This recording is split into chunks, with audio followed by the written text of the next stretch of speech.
It is a sight we will never get bored of seeing. Paris in the early evening sunshine together with a Roland-Garros that is full of life.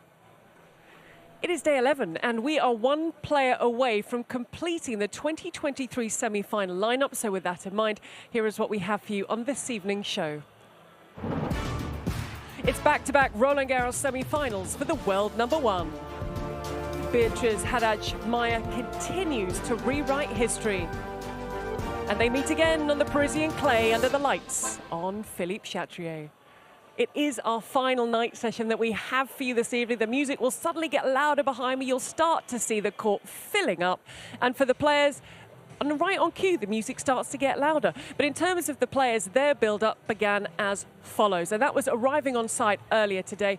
We are going to do it in order of when the players arrived. So this was 3:20 this afternoon for last year's finalist Casper Ruud with his team. He's the fourth seed here, the earphones in so he can just be in his own world and focus on his own thoughts. And there's quite a lot of his team to get themselves through security. Casper Ruud this evening is going to be taking on this young man. Now, he is just 20 years of age. There's his mum in the background. It is, of course, Holger Rune. Now, this was 12 minutes past 5 that he made his way into Roland-Garros. Once again, going through the badge checks. It's a second consecutive quarterfinal. It's only his second appearance here at Roland-Garros. It's going to be a lot of fun a little bit later. And as always, we will build up to the night session throughout the course of this show and then bring the players out at the end before we leave you. But before that, let's run through the action from the day, going in order of how it took place. And it began on Philippe Chatrier at 11 o'clock this morning. And first up was 7th seed Ons Jabeur in a third meeting with Beatriz Haddad-Maia, the Brazilian. Now, in terms of the first set, they did trade breaks, but in this game, it would be Jabeur who would regain the advantage and get what would turn out to be the crucial break, because she would go on to serve out the first set in 43 minutes.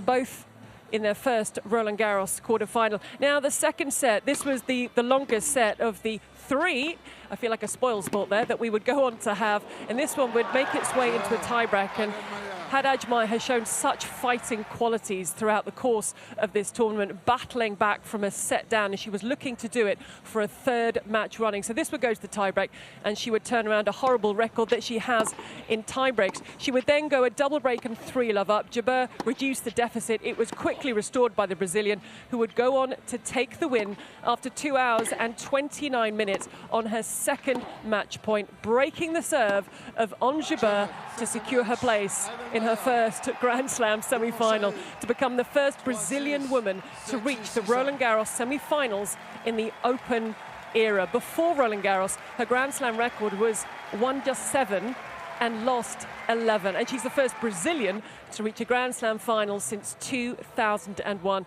And she has spent nearly 13 hours on court. That shows you the resilience. And finally, the tour form that Beatriz Haddad-Maia has shown in recent months is being translated to the Grand Slam stage. We will be hearing from Ons Jabeur very shortly, who reached her first quarter-final here. But let's start with the winner on court, Beatriz Haddad-Maia.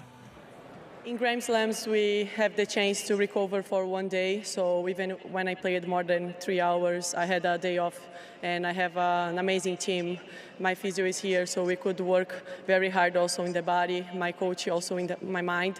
So yeah, I think this is tennis. We work all year long to be in this moment. So yeah, I remember that in the middle of the second set, my coach showed me the clock, and I looked, it was 1 hour and something. I said, okay, maybe we have until I have ahead. So yeah, I had to be patient. I had to keep doing the shots because, as you said, she's a pretty good player. She's one of the best players in the world, even in the clay court. So I'm very happy and proud of me and my team today.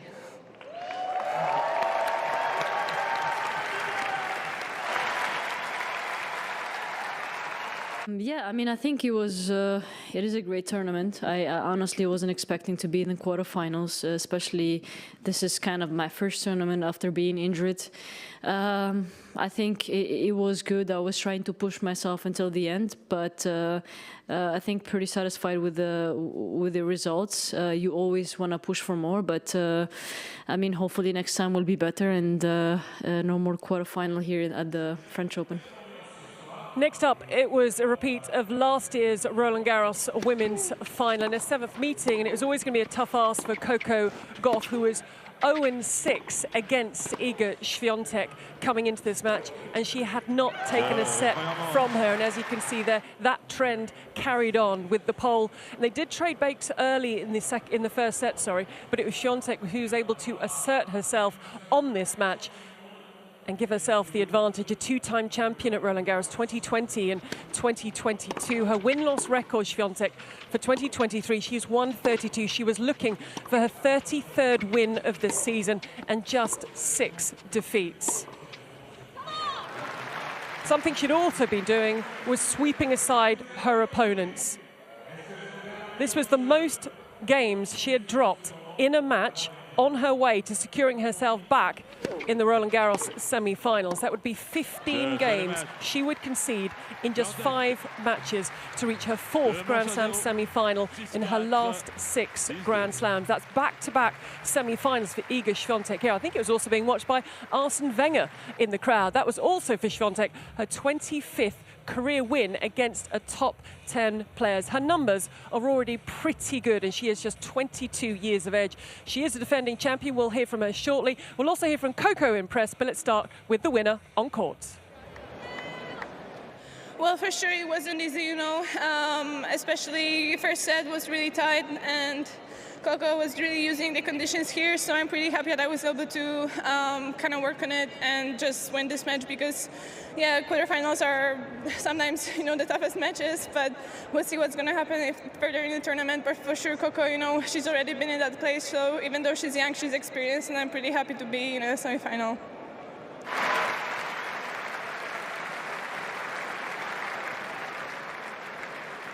I tried to change up a different way how I played. I don't know. I mean, obviously I didn't win, so it didn't work. But I think on certain points it did. But yeah, I have to figure something out. I think I had a couple chances to maybe go up in the scoreboard. A couple breakpoint opportunities. Those little points can always change the momentum of the match, and she takes care of the details well, and it's something that I do good too, but it's obviously against her I need to do even better. Now, finishing a short while ago was the first of the 2 men's quarterfinals taking place today, and the first of the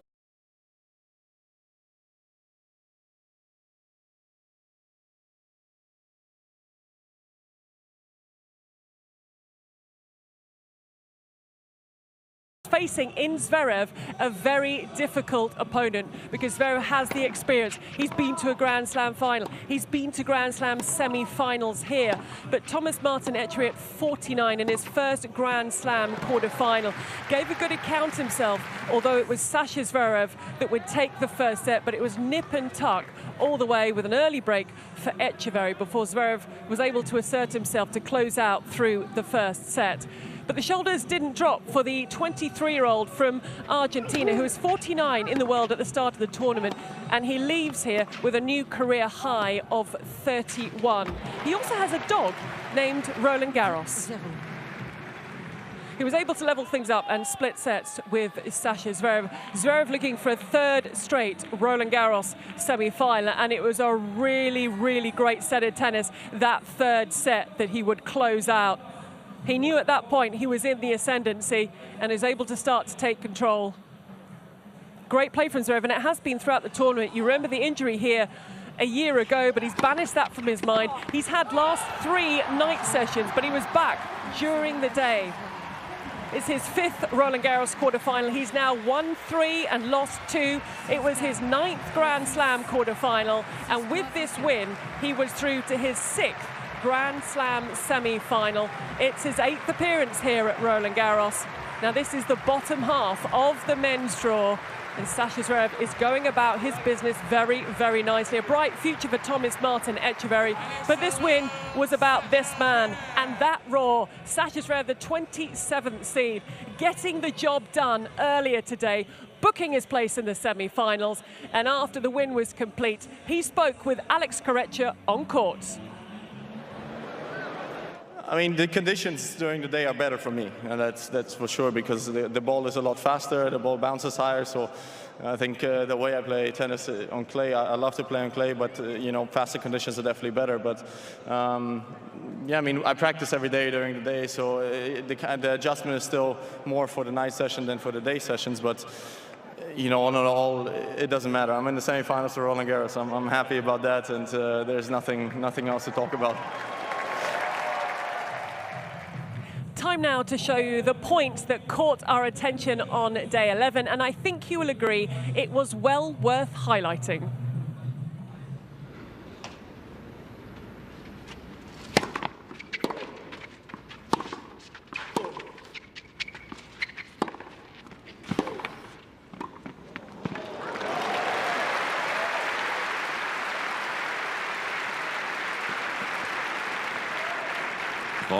Zero.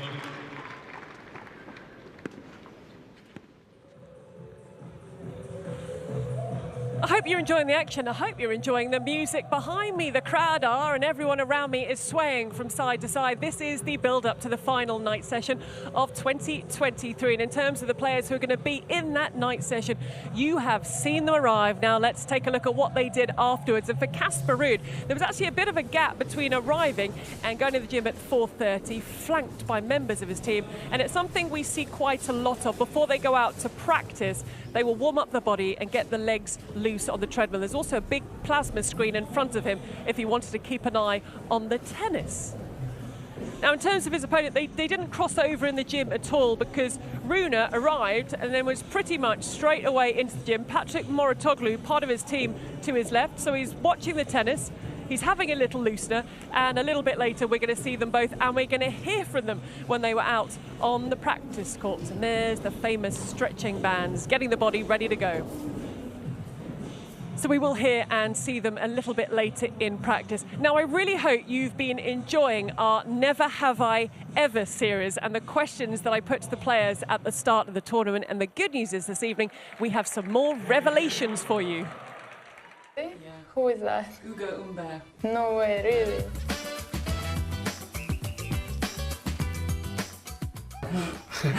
I probably have, but it's, to my defense, it's not like maybe a birthday gift or a Christmas gift. It's more like maybe if I get a gift from the tournament here in Roland-Garros, like a T-shirt. No, I don't do that. You're sure, yeah? Not even a tournament gift, something? Oh, of course, tournament gift, but this is to make my friends happy. I have. I mean, Roland-Garros last year I had like 10. And not 10, maybe not 10. I didn't have enough room in my luggage. I don't know, 5, 6 for sure. Okay, it's not too, we've had more, so that's good. Ah, yeah? Yeah. Okay. No. Ah, si. Ah, si, yes. Combien, how many? A lot, but all the Grand Slam. Yeah, but what? Because I like to give some gift to my friends. Lots of towels have been taken. Now, a little bit earlier, over on court Simone Mathieu, which is this beautiful sunken court surrounded by the greenery in the greenhouse, the mixed doubles final was set. We're going to go in order of the matches as they were played. First up, the Japanese-German combination of Miyu Keitu and Tim Puet. Now, they're an unseeded pair who haven't faced a seed, and importantly for them going into the final, they haven't yet dropped a set, and it was pretty comfortable in the end for them against Middelkoop and Soet Giardi, and the delight on their faces because they are through to a Grand Slam final. In that Grand Slam final tomorrow, they're going to be facing the pair of Bianca Andreescu, former US Open champion, and Michael Venus, who won here with Ryan Harris in the doubles in 2017. They came through the semi-finals, you can see there, in straight sets, but that was their only straight sets win of the tournament. They are also unseeded, and Andreescu has said of playing mixed that it's really, really helping her game, and that she expects to play more in the future. So congratulations to both pairs. They contest that final tomorrow. Lovely to see the smiles on their faces. Now, before we fully turn our attention and focus to the final night session, here for you a roundup of the best moments from day 11.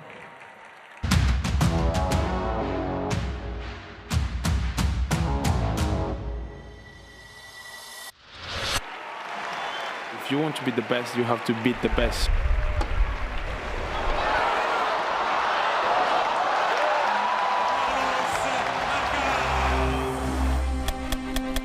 Premier manche. Yeah, I think this is tennis. We work all year long to be in these moments.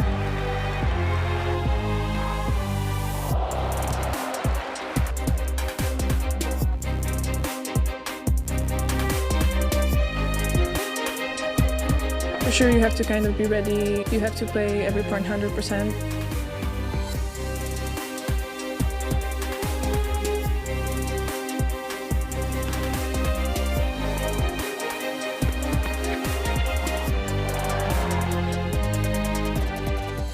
Your day session highlights. Now, for the final time this year, we welcome you to the Roland-Garros night session.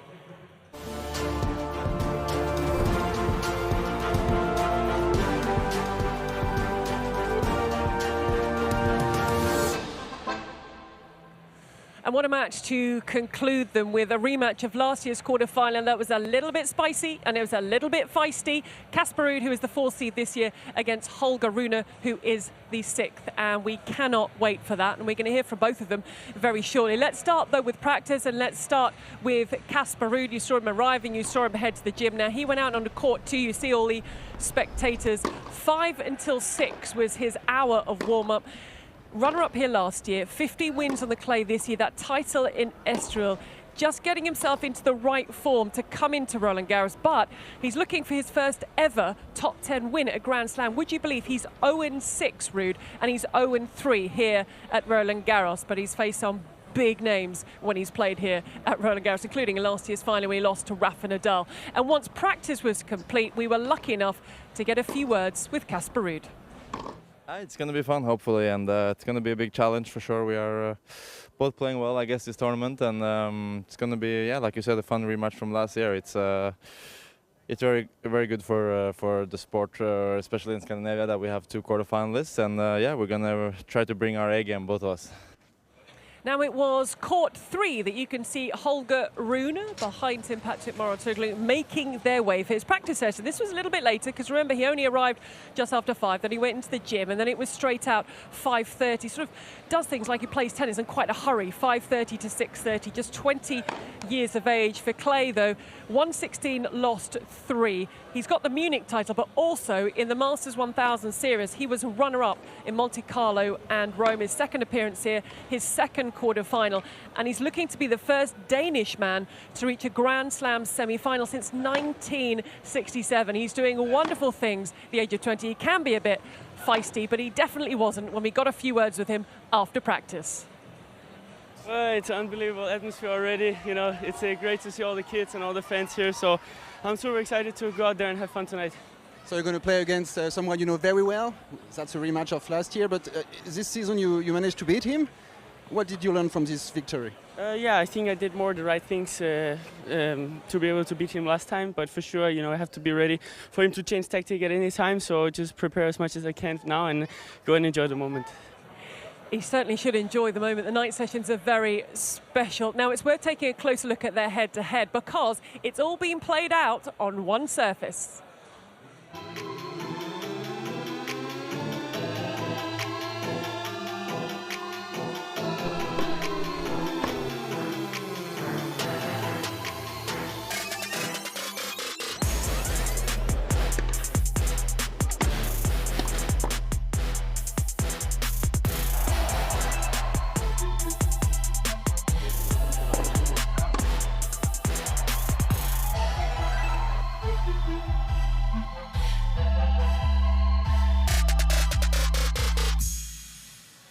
clay, and I think the intriguing thing is that Rune won their most recent meeting coming into Roland-Garros. That will have given the Dane a lot of confidence, but it's Casper Ruud, who's a former finalist here and the elder of the two, and we know how it turned out last time. So can you imagine Casper Ruud, Holger Rune under lights is going to be a lot of fun. Now, as we like to do, we like to mark your card for the next day. Maybe you're coming to Roland-Garros, maybe you just want to plan your schedule in terms of what we have for you. And it's a slightly later start. It's a midday start. Now, we've run you through the mixed double pairings, and that final starts at midday, and then it's all about the women. So it's a not before 3 o'clock start. Now, this is a second meeting between Karolina Muchova and Aryna Sabalenka. Sabalenka, the second seed, still in with the chance of being the world number one. She has to better what Iga Świątek does. She takes on Muchova, who was 43 in the rankings when she came into this championship. She's gone up to 19 in the live rankings. She is playing some great tennis. They last met in 2019, so I'm not sure how much you can really look back and reflect on that previous meeting. That will be followed by a second meeting between the world number one and defending champion Iga Świątek taking on Beatrice Haddad-Maia. Beatrice Haddad-Maia won their previous meeting. That was in Toronto 2022. Look at the temperature, 28 degrees. Hottest day so far, the sun is shining, spectators are still milling around. Even if they don't have a ticket for Philippe Chatrier, they're having a drink, they're going to the shop, they're just enjoying the tennis. There's also the Place de Mousquetaire, a massive screen where they can sit and enjoy the action as it unfolds. And that is the sight that you can see that I have behind me of Philippe Chatrier that's going to be, I'm sure, full to the rafters once everyone makes their way in, because it's the final night session. And as Sasha Zverev said earlier, he prefers playing in the day in terms of his game. There is something so special. We saw what happened with Carlos Alcaraz last night. He said it was the best tennis he has ever played for 80% of that match. And now to the tunnel that takes on a different look. In the evening, there are lights, lit a bit like a nightclub corridor, as the players just have the final few words with their teams.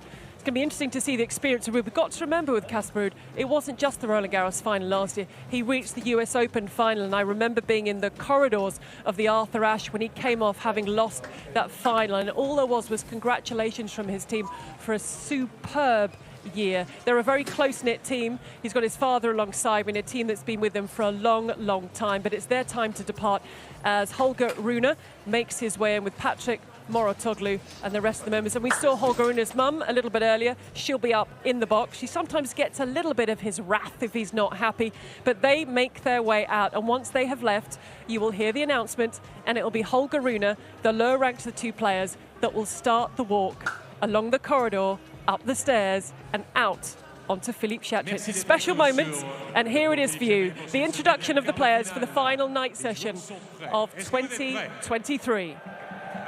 Sur vous, c'est parti.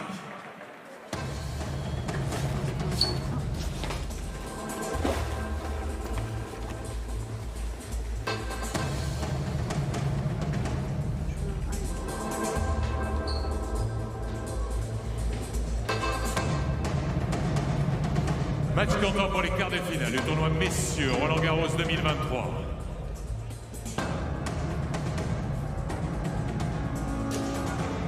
Premier joueur n'a que 20 ans, il est 6e mondial, il a remporté le Rolex Paris Masters cet automne. Il est danois, voici Holger Rune.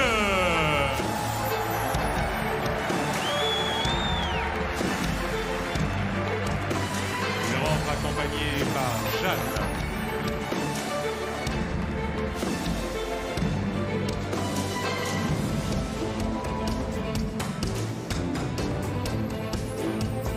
Et ils sont opposés au numéro 4 mondial, double finaliste en Grand Chelem dans l'embassé ici à Roland-Garros, le Norvégien Casper Ruud.